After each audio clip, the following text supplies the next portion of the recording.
कहानी के शुरुआत में हमें एक आम आदमी को अपनी आंखें खोलते हुए दिखाया जाता है। वह आदमी बहुत ही ज्यादा कष्ट में है, इतना कि उसके आंखों से आंसू भी बह रहे थे। उसके सामने कुछ लोग उसका उपहास करते हुए उस पर हंस रहे थे। तभी वहां मौजूद प्रिंस उसकी जान लेने से पहले उसे एक विदाई तोहफा देने का फैसला करता है। वह उस आम आदमी को अपने जादू से उस पर हमला करने को कहता है। वह आदमी प्रिंस को अपने जादू से हमला करने की कोशिश तो करता है, लेकिन वह इतना कमजोर है कि उसका जादू धुएं की तरह प्रिंस की बॉडी पर लगते ही गायब हो जाता है। वहाँ मौजूद सभी उसके इस कमजोर जादू का मजाक उड़ाने लगते हैं। प्रिंस को विश्वास नहीं होता कि कोई आम आदमी इतना कमजोर कैसे हो सकता है। वह उसके प्रदर्शन पर काफी ज्यादा निराश होता है। फिर वह प्रिंस विलियम बोडो नाम के एक महान सेज के शब्दों को दोहराते हुए कहता है कि एक जादूगर के लिए सबसे महत्वपूर्ण चीज है वंश, प्रतिभा और बुद्धि। लेकिन तुम इस गलतफहमी में मत रहना कि मेहनत से ही सब कुछ हासिल कर सकते हो। कितनी भी मेहनत प्रतिभा की कमी को पूरा नहीं कर सकता। फिर वह प्रिंस उस आदमी पर हमले के लिए अपना मैजिक कास्ट करते हुए कहता है कि जादू उन जैसे इंसान की बस की चीज नहीं है। यह कहते हुए वह प्रिंस उस पर हमला कर देता है। वह आदमी उसके मैजिक से जलने लगता है। वह दर्द से चिल्लाता है और जब वह पूरी तरह से भस्म होने वाला होता है तो वह अचानक मुस्कुराने लगता है, क्योंकि उसने इससे पहले ऐसी अद्भुत जादूगरी नहीं देखी थी।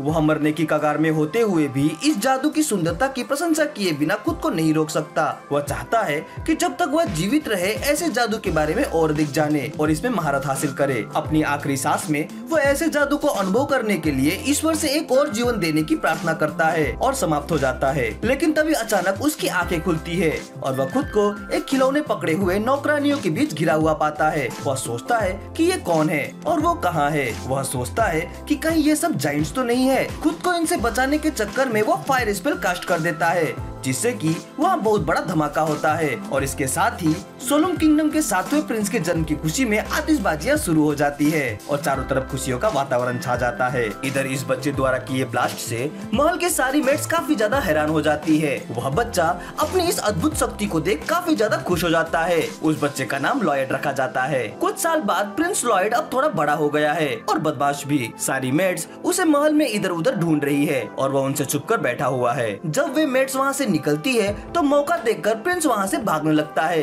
पर तभी उसका सामना दो आदमियों से होता है। वे प्रिंस से कुछ बात करना चाहते हैं, पर प्रिंस उन्हें चुप कराते हुए कहता है कि वो नहीं चाहता कि मेट्स उन्हें ढूंढ ले। इसे जान वो आदमी प्रिंस से कहता है कि मैं आपके यहाँ होने की बात किसी को नहीं बताऊंगा।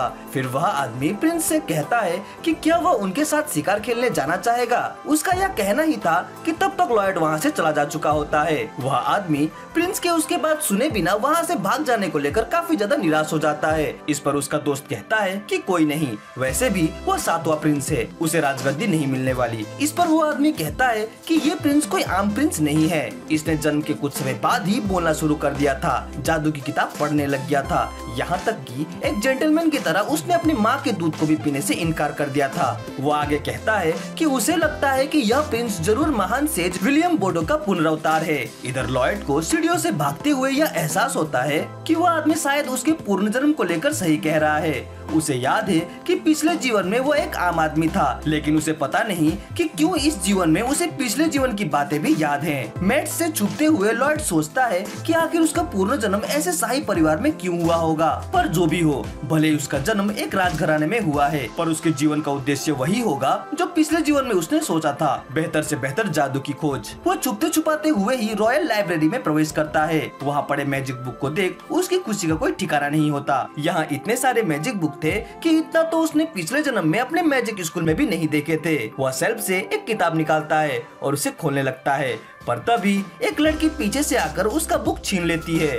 उसका नाम शिल्पा है। वह लॉयड की ट्रेनर है। उसके नौकरानियों से छुपने की आदत से शिल्पा काफी परेशान हो चुकी है। इसके बाद उनके बीच तलवारबाजी शुरू होती है। लॉयड कुछ समय के लिए तो शिल्पा के अटैक को होल्ड कर लेता है, लेकिन तभी शिल्पा उसे पीछे ढकेल देती है। लॉयड कहता है कि वह किंग का 7वां बेटा है, सिंहासन पर उसका कोई अधिकार नहीं है, इसलिए उसे तलवारबाजी सीखने की कोई जरूरत नहीं। इस पर शिल्पा उसे कहती है कि जीवन में सिंहासन सिंहासन के उत्तराधिकार के अलावा और भी बहुत कुछ है। शाही परिवार का सदस्य होने के नाते उसे यह सीखना जरूरी है। वास्तव में सिल्फा को 3 साल पहले लॉयड को तलवारबाजी में निपुण बनाने के लिए रखा गया था और वह इसमें बिल्कुल सख्त है। लॉयड सोचता है कि जब तक वह अच्छा प्रदर्शन नहीं करेगा सिल्फा उसे सिखाते रहेगी, इसलिए उसे कुछ ऐसा शॉट्स मारना होगा जिससे कि सिल्फा को लगे कि वह इसमें निपुण हो गया है। फाइट के दौरान लॉयड अपनी पूरी जान लगा देता है।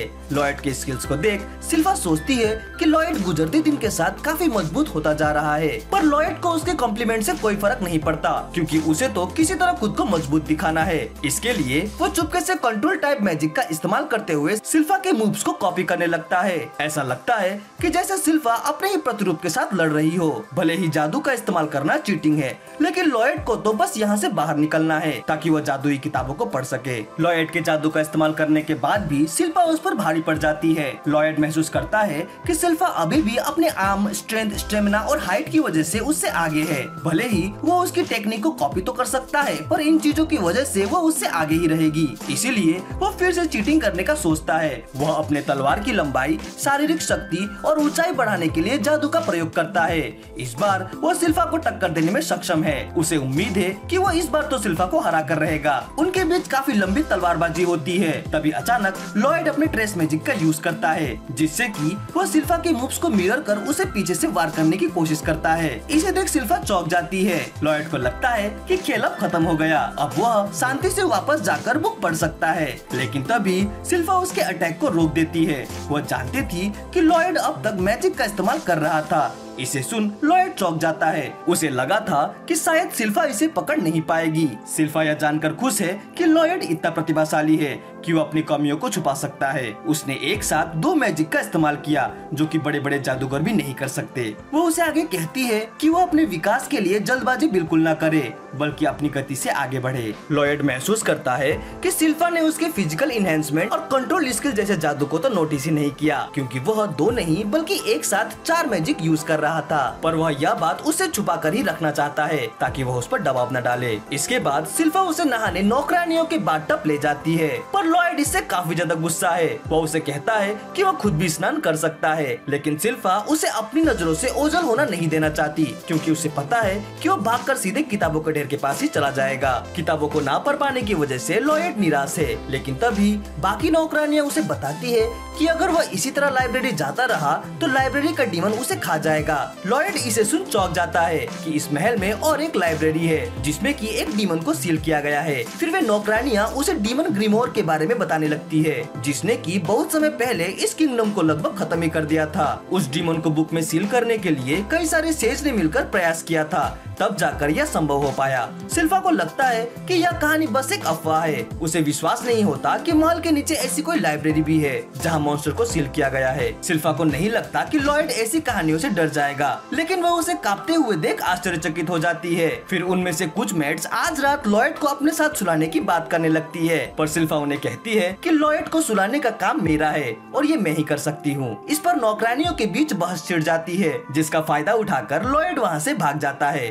उसके दिमाग में उस सील लाइब्रेरी में जाने का विचार कौंध रहा है। वह चुपचाप से अंडरग्राउंड की तरफ जाने लगता है। गार्ड्स को चकमा देने के लिए वह अदृश्य होने वाले जादू का इस्तेमाल करता है। आगे जाकर लॉयड लाइब्रेरी के द्वार में लगे सील को भी अपने जादू से तोड़ देता है और लाइब्रेरी में प्रवेश करता है। उसे विश्वास नहीं होता कि सच में यहाँ ऐसी भी कोई जगह है। इसके बाद वह एक एक कर वहाँ रखे सारी किताबों को चेक करने लगता है। तभी एक किताब अचानक उड़ते हुए उसके सामने आता है।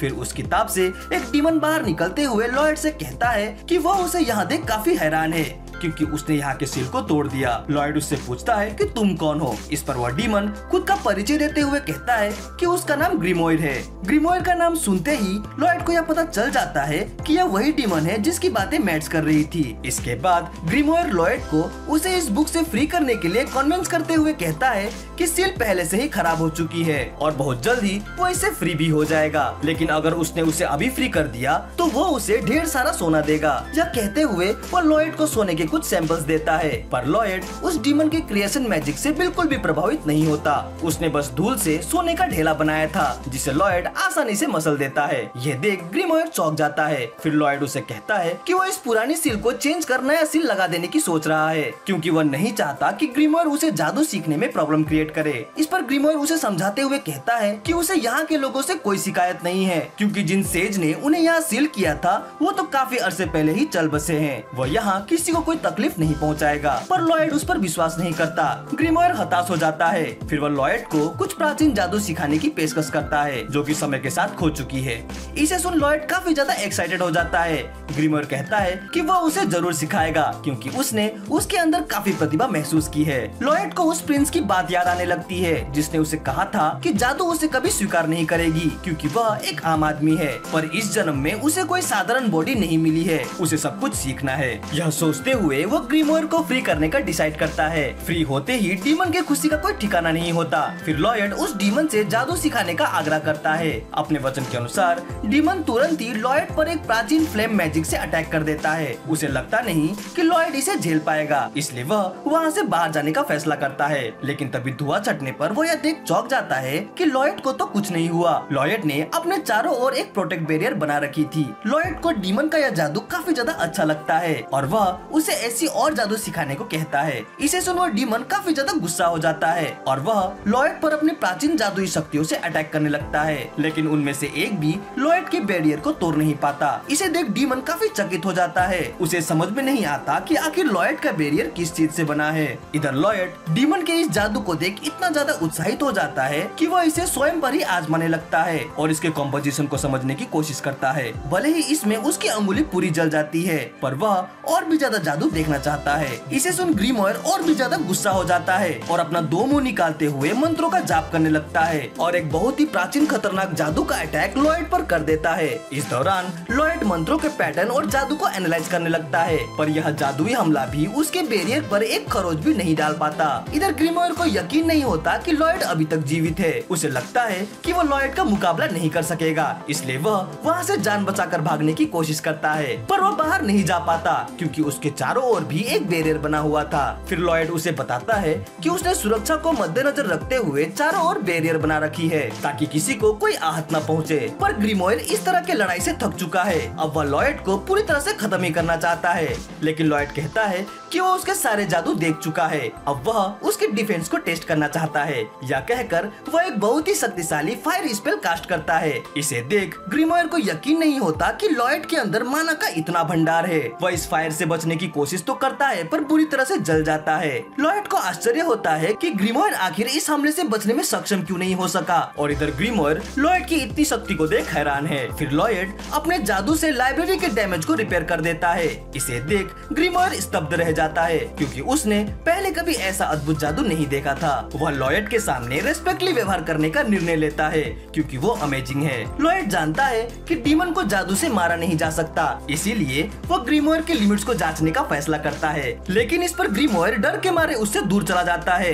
वह खुद को लॉयड के सामने सरेंडर कर देता है और लॉयड का वफादार बनने का फैसला करता है। वो लॉयड का फैमिलियर बनना चाहता है, जिसे लॉयड तुरंत ही स्वीकार कर लेता है। ग्रिमोयर को लगता है कि लॉयड शायद उसे एक लैब रैट की तरह देखता होगा। फिर लॉयड उसे कहता है कि वह कुछ ज्यादा ही अजीब दिखता है, इसीलिए उसे किसी छोटी चीज में बदलना होगा। इस पर ग्रिमोयर एक छोटे से प्यारे दानव में बदल जाता है ताकि वह उसके पास रहकर उसका ज्यादा नुकसान कर सके। तभी लॉयड उसे अपने कोर्ट में आने को कहता है। इसे सुन ग्रिमोयर खुश होते हुए सोचता है कि लॉयड कितना बेवकूफ है, वह उसे खुद को टच करने को दे रहा है। वह इस अवसर का उपयोग कर खुद को लॉयड के साथ जोड़कर उसके शरीर में कब्जा करने का निर्णय करता है। लेकिन जैसे ही वो लॉयड को छूता है, वो यह देख आश्चर्यचकित हो जाता है कि लॉयड का माना तो बेहद असीम है। डर के मारे वो हमेशा लॉयड का वफादार बने रहने का निश्चय करता है क्योंकि वो उसकी बराबरी का बिल्कुल भी नहीं है। इसके बाद लॉयड दौड़ते हुए बाकी बुक्स को पढ़ने के लिए चला जाता है। वीडियो अच्छी लगी हो तो इसे लाइक और कमेंट जरूर करें। हमसे जुड़ने के लिए चैनल को सब्सक्राइब करें। तो मिलते हैं अपने अगले वीडियो में। Sign out.